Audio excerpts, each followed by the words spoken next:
What's happening, you guys?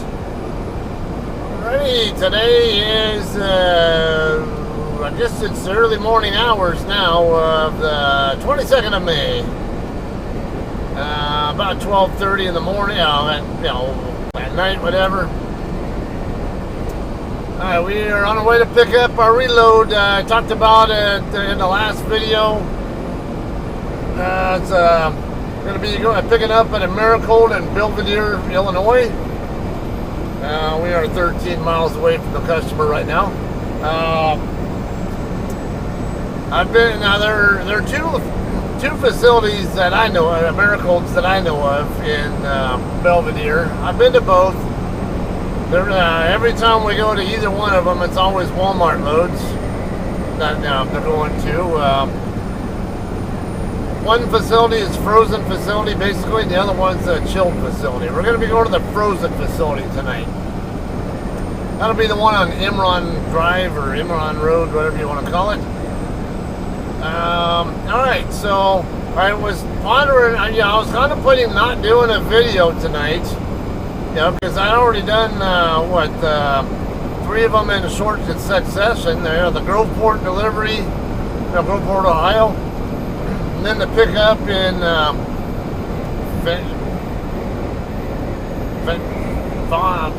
whatever frickin' Ohio, south of Toledo. It starts with an F. I always forget the name of it. Fontnor,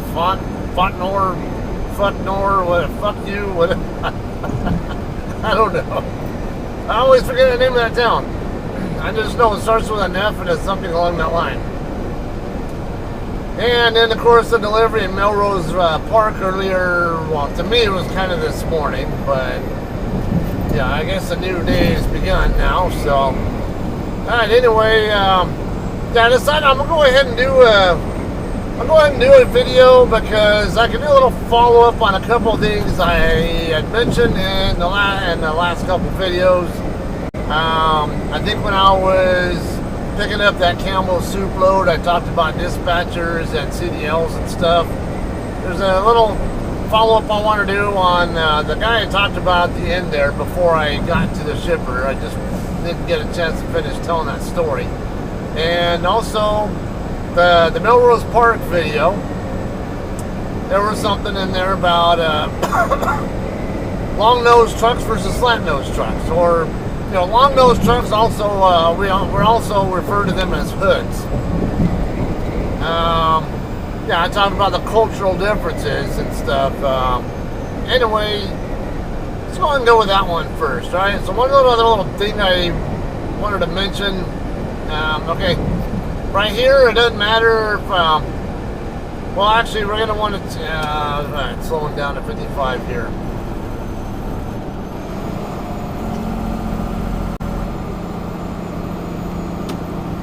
Alright, anyway, so adding on to that, I know one of the reasons why a lot of guys, or drivers, not just guys, a lot of truckers like to drive the hoods, is because they feel like they're safer in an event of a crash. Because the truck's like just heavy duty or whatever, heavier built, and it's not going to crumble as easily, and it's thought of it'll just go right through stuff, but same time, no, I wouldn't feel so safe. I mean, feel like it's any safer. Lack of crumble zones have been proven to, in tests, to not be so good for drivers, because the driver is more likely to bear more of the brunt of the impact. That the truck that is not, that the vehicle's not going to take, that it normally, like a plastic truck like mine would. It'll absorb some of the energy before you actually start taking it yourself. All right, so with that, it was brought to my attention yesterday by Scotty. Those of you guys who are followers of both Scotty and I are probably already aware of it. Those of you guys who are not, there's a guy who is mutual friends with both me and Scotty. I know this individual from Sierra, England. And But it also turns out he was also, he's also a sub to Scotty's channel. And, and Scotty and I also became friends when we were both drivers for JCT. And, what is it? A fire, it looks like, or something? What's going on up here? Anyway, yeah, the individual's name is Charles Wright. Now, if you guys don't know, I actually just did a post about him not too long ago, and I think when I was in Minnesota. Can't remember if I was delivering to Rochester, Minnesota, or picking up in Albert Lee, Minnesota. One of those two I talked about. Yeah, and I kind of took him to, yeah, it is a fire. I kind of took him to task for suspicion of bullshitting me about whether or not he was really crossing that bridge on the 695 freeway in Baltimore right before that ship hit it. I would still consider him a friend. I will say I might not trust him as much anymore with that information, but because I have reason to question whether he's being accurate or something. But regardless, get to the point here. Apparently on Scotty's live stream recently, I don't know if it was yesterday or day before, Charles's wife, Joy, wait, I think it's Joy. Yeah, I want to say Joy.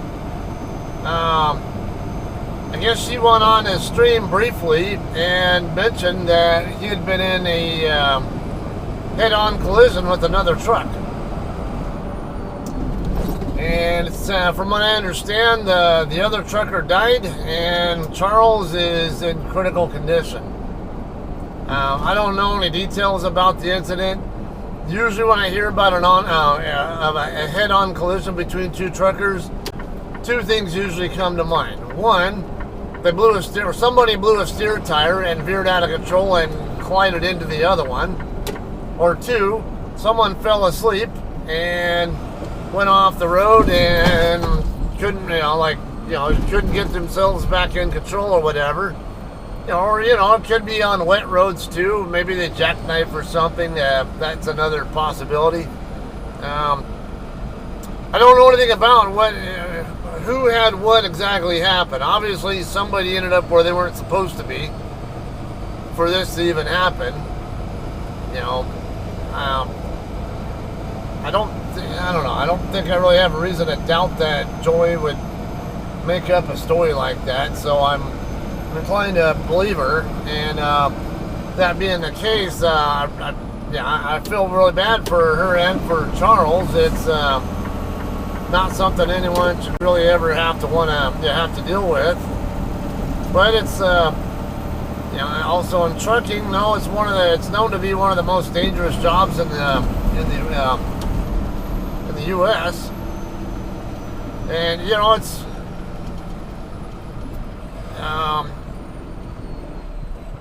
it's a reality check, because Charles, he's got close to 30 years of trucking experience. I remember when I was with Sea England, he already had over 20 years, 22, 24. I think he had around 24 or so years, somewhere in that ballpark when I came to JCT. Something, I don't know, might have been somewhere in that. And I've been with JCT, well now Hirschbach, for over 6 years now. So, I'm estimating he's probably been driving now for about 28, somewhere around there, maybe 29 years, I guess, maybe even 30. So he's got a lot of experience. And to think that you can have all that experience and then still get wiped out by something, whether it was his mistake or the other driver's mistake or whatever, I don't know. And there's also no, there's not enough info to know if it was avoidable or not. Whatever the case, pray or hope, whatever you do, that he recovers from it, and that Joy's not going to have to bury or cremate him. because that's not something that she should have to go through at this point. I talked about my dad dying recently. It has to happen. Everybody has to die at some point in time in their life. But really, ideally, it shouldn't be happening this soon. So, Charles, whatever differences we had, if you do survive it, I hope you see this and know that you're in my thoughts and prayers. I hope that you'll be okay. That you'll make a recovery. Okay, now on to the other subject there. I talked about a particular dispatcher at JCT by the name of Rich Aids. Now, he was a weekend dispatcher when I first started driving for them, and then he eventually became the California planner. Now, I mentioned I had a couple of run-ins with him my early time there. The first one, this thing tends to interfere with the light that I'm trying to get, so you guys can interact a little better with me. Alright, anyway, he had, let's see, I think when I was new to JCT, I remember I had an OS&D issue on a load. It was a Tyson load, if I remember right. What else? Now, when I was with Sierra England, I was always used to there being a macro I had to do to report on OS&D. But when I got to JCT, at the time, there was no such thing. Later on, they did add a macro 62. For those of you guys who are JCT drivers, might be familiar. But that didn't exist when I came to JCT. They didn't add that until much, much later, like 2021 or something along that line. I started with JCT in 2018. And anyway, I called in because I'm like, well, how do I report OS&D? And I'm thinking there's a macro or something, but now I'm one of those resourceful guys. I went through the entire list of macros, and anything that didn't, if there's anything that doesn't look super, super obvious what exactly its purpose is, I go into it. I actually go into the macro screen to see what information it asks for, to figure out is this useful? Is this a useful macro for me, or is this something I can probably dismiss and never really worry about? I've always been that way. I was always a guru with the maintenance information system we used on aircraft when I was in the Air Force. It's the same concept there. Just even with Sierra England, I knew all the macros. Even though there were a number of them that I never even used, I still knew there were some macros there that I might possibly have an interest in using or need to use at some point in time. That's not the normal daily circle of service. So anyway, I remember I called in, and he was he was working that weekend, and I asked him, hey, is there a macro for for these OS&Ds? And he's, well, didn't you get a macro cheat sheet card when you went through orientation? And I go, yeah. Well, take a look at it. What is it? I'll figure it out. I'm like, yeah, I've already gone through the entire list of macros. Actually, on the Omnitrax itself, I don't see anything. I think I had to figure out something else. So that was one run-in, and then another one I had with him was related to a tire problem I had with a trailer. The load was going to Pryor, Oklahoma, and I picked it up in Washington. I was going across I-70. I started my shift in Oakley, Kansas, which is on I-70. What's that, about 70 mile marker or something like that? And then I ended up doing a 30-minute break at the Loves in Tonkawa. Is that Kansas? Kansas or Oklahoma, whatever that state is, I can't remember, on I-35. And when I get out of my truck, because I'm just starting my 30, it's like 12:30 at night. And I hear a hissing sound coming from like my trailer area. So instead of going toward the building, I go back to the trailer and start looking around, and then I realized that my right rear inner tire. On the inner half of it, where the tread area meets up with the sidewall, there's a big hole right there, and it was just blowing all kinds of air out right there. So, I wanted to try to get it fixed, but now the Loves there in Tonkawa, they have a tire shop. Problem is, they don't have a tire shop at 12:30 at night. I think they close down at like 11 or so, and then they open back up at 7 in the morning. So, and I had a 9 a.m. appointment. Like, there's no way I'm going to get this so delivered on time if I have to wait for this shop to open up. So, I talked to our breakdown lady, Wanda, at the time. And then she suggested, well, one other thing you can do is bring it back here to the yard and try to get it replaced here. But as soon as they open, as soon as the shop here opens at 6 a.m., that's another Hirschbach / JCT. Anyway, so I do that. I got there about 3:30 in the morning, took a nap, and this was before we could stop our 14-hour clocks. This was on the old HOS rules. And the shop gets there at 5:55. I'm like right up and out. I'm going straight there as soon as I see that they're open. I get checked in, and I told them I gotta deliver this load at 9 a.m. I need this tire replaced. And they decided they wanted to do a whole bunch of other stuff as well, like change freaking take the side skirts off and replace them with those flare things on the back of the trailer, and do like a DOT and whatever other kind of stuff. And I was trying to convince them, can you just change the tire, and then I'm going to be empty anyway. I'm going to be out of clock, so I can make the delivery and always come back to the yard as soon as I'm done, and you guys can do whatever the hell you want with the trailer then. But they didn't get to the trailer. They didn't even start to take the tire off until like 7:45, and I was turning into a pumpkin around 9 or so.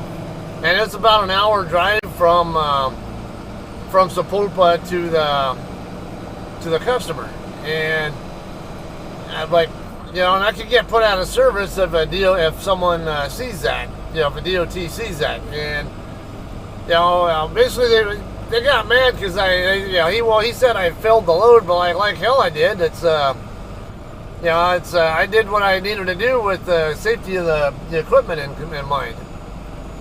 Or not to mention, I don't want to get put out of service if an officer, if a DOT sees it. So, and really, I could have made the delivery on time had the shop gone to it right away, but they decided to sit on it. And is there any openings over here?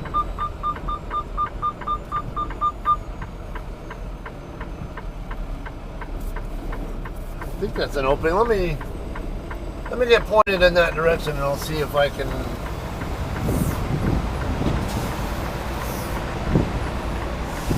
I can't tell what. There might be 2 spots there, but I don't know. I've blindsided in here before, but I'm not going to do it if there's not 2 open spots in a row.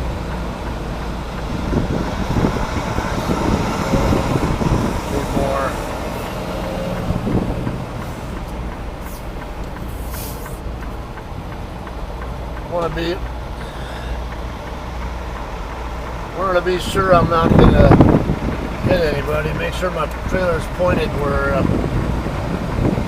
safe. Yeah, that's an opening right there. So that's a good option there. So that one's an open there too. So yeah, there's like at least 3 opens. I got a straight back I can get right here, so go ahead and put it in here. Anyway, yeah, it sounds like I'm saying all kinds of bad about Rich, but believe me, that was the end of it, because we ended up developing a really good rapport and a really good working relationship with each other, and all that. He's a hard worker, and he has an acquired taste, I'll say, like myself, but yeah, when I get checked in here, we'll tell some of the good stuff, as well as when I had that experience where you failed to load. Yeah, let me tell you, right before I was talking to him about that, he was on the phone with 2 other drivers in a row before I got a chance to talk to him, and let me tell you what, I feel for him. I feel for all you guys who are dispatchers.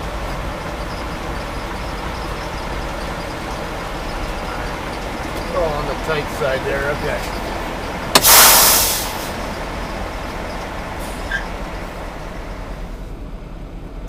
Okay, so yeah, I'm gonna get checked in, and I don't know, either when we're docking in or no, I'm not expecting to dock in. I'm expecting it'll be a drop-in hook. So maybe on the way to the trailer or dock door or whatever we're doing, or on the way out of here, I'll finish telling that story. All right, guys, we were checked in, but we've been thrown a curveball.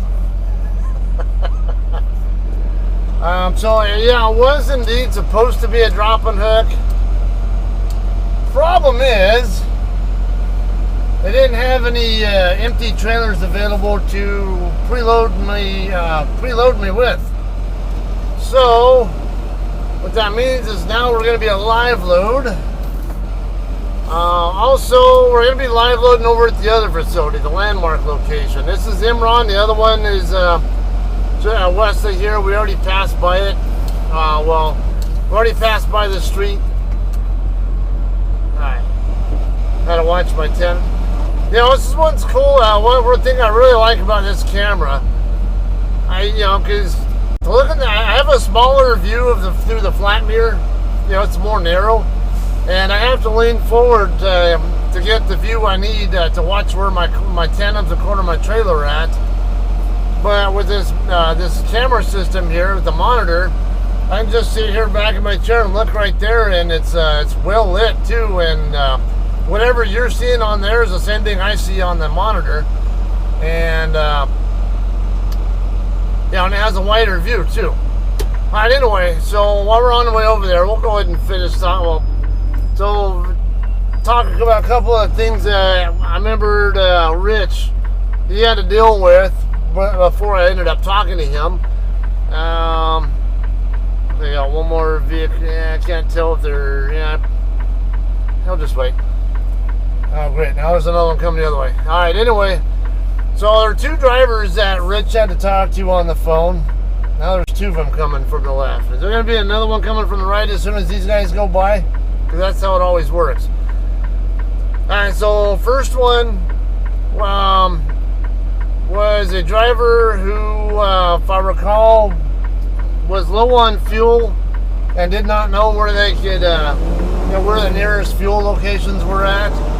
I guess they were trying to use their, their suggested fuel, whatever. But they, we were all lease op at the time, 100% lease op, and you can buy your fuel anywhere. If you're using your EFS card, then you go anywhere wherever EFS is accepted. But even if you don't accept it, if it's if they sell diesel, like ultra low sulfur diesel, pay out of pocket, and then you just won't have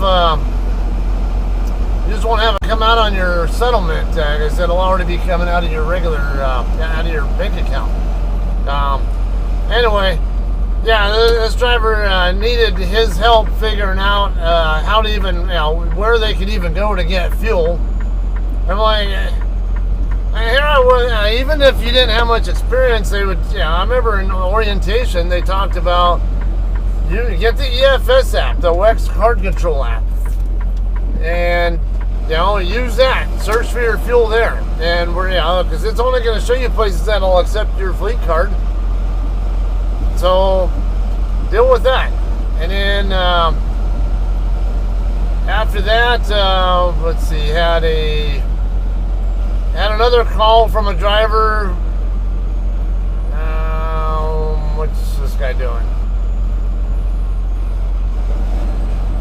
I think he's waiting for me, I guess. I can't tell. Yeah, he's checking it out for me, so I'll go ahead and go by. And anyway, had another driver who didn't know how to get to their customer. They didn't have any kind of GPS or whatever. I'm like, you don't even have a smartphone with like Google Maps or whatever the hell that map thing is that Apple has or iPhones have? Why not? You know, it's yeah, I could tell from the because Rich had to give the guy instructions on, you know, step-by-step directions on how to get to there.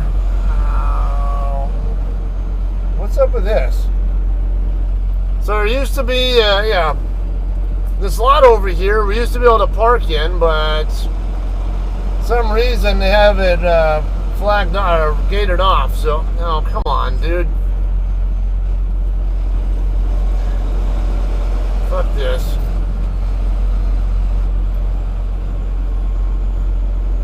Alright, so I'm gonna just put it back in here.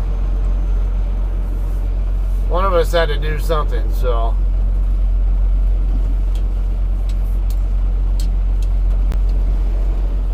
Alright, we're good.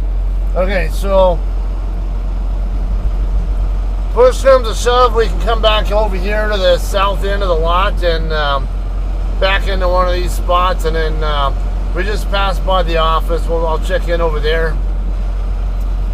But yeah, anyway, that's the kind of shit that dispatchers have to put up with.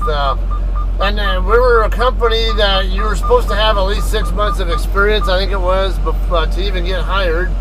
And it's the assumption was you should already know how to do the things you're supposed to know how to do.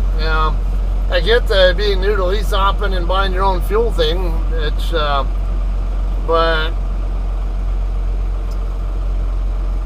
routing to a customer, yeah, how do you need help with that? Yeah, we'll put it in right here.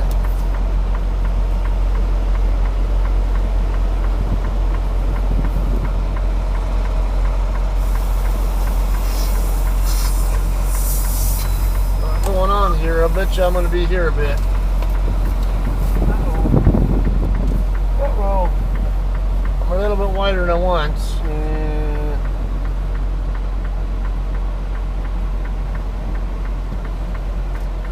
That I can't see where that is. Where'd that spawner go? I can't. I was worried about. Oh, now I can see him. Alright, so I'll do an S turn here. Serpentiner. I didn't want to be pointing in that direction where he's at because I can't tell, especially with his lights not on, I couldn't see him.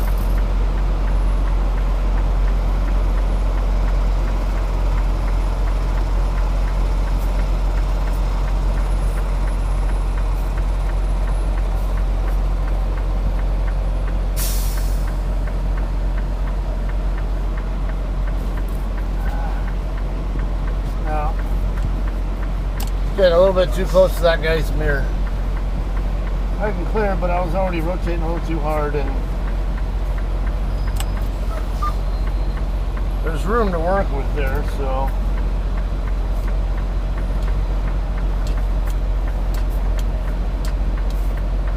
My tandems are clear of his mirror now.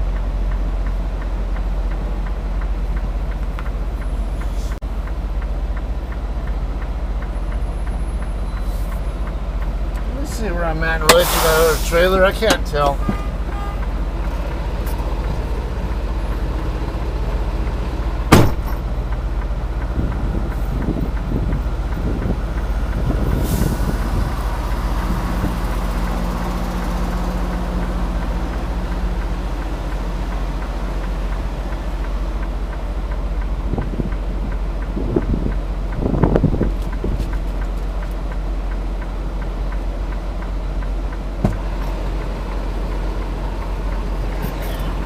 Yeah, we're plenty fine there. I'll just try to rotate it. I just felt like the trailer wasn't rotating back like as quickly as I wanted it to.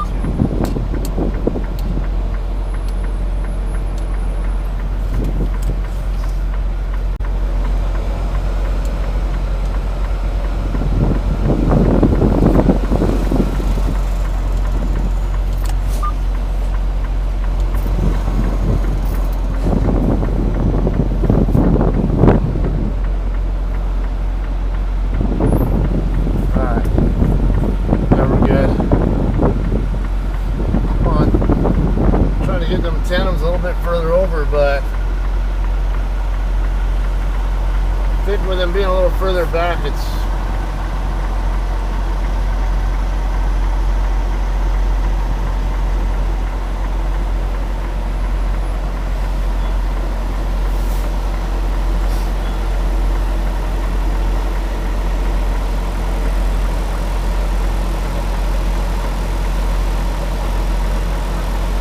see, this guy's being impatient.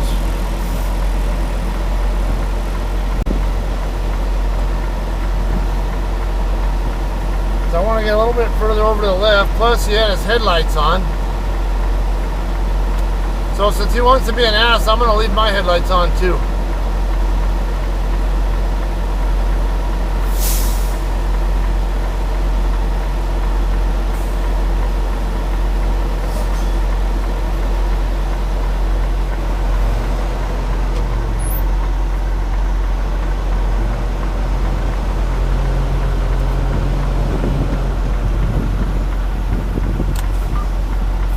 Wait your turn.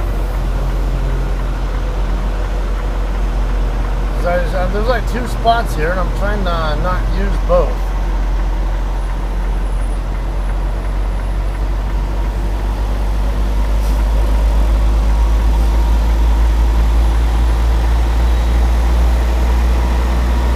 Alright, let me go get this in here, and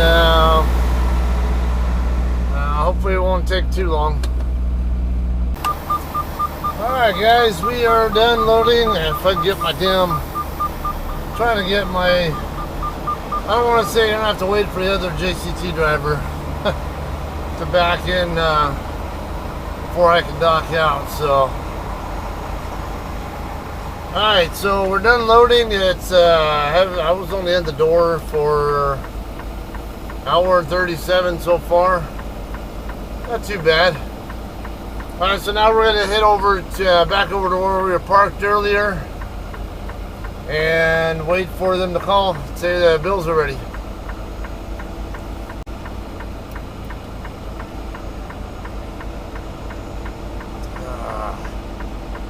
I'll creep over, that way if there's a chance that I end up getting a 2-hour split out of it, I can.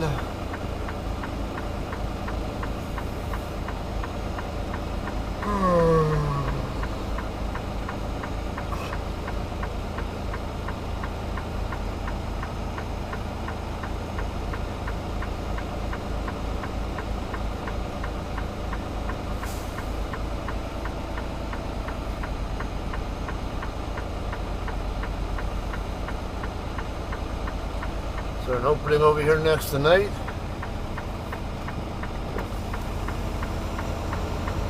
Yeah, it looks like it's open. There's actually 2 spots there. It'll be a straight back setup here too.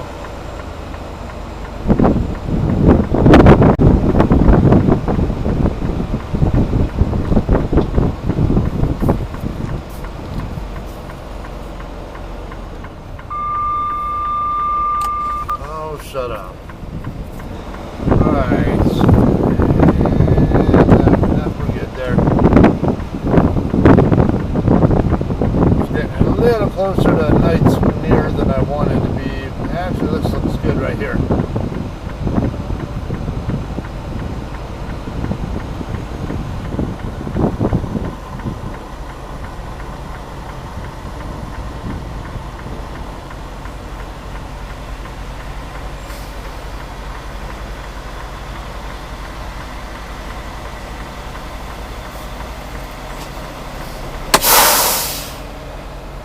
Alright, so guess we'll see how long it takes to bill out, and then we'll be out of here.